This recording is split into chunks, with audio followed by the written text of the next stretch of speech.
Agrovodiy barchamiz uyda daraxtlarimiz bor. Mana shunaqa shoftollarda ko'p uchraydi kasalliklar bilsalaring.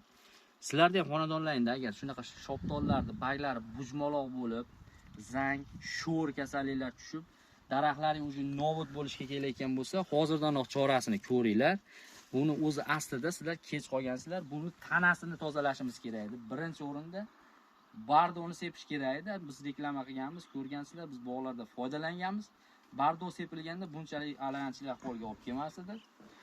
Mana ko'rib turibsizlar, daraxtlar hammasida kasallik juda ko'payib ketyapti. Bunga sabab yog'ingarchilik biz vodiyimizda ko'p cheres yomg'ir yog'di, shunga nam ko'payib ketib, mana shunaqa kasalliklar ko'payib ketdi. O'rtoqlar, kim daraxti bo'lsa, uyda befarq bo'lmanglar. Hozirdanoq dorilarni chorasini ko'ringlar.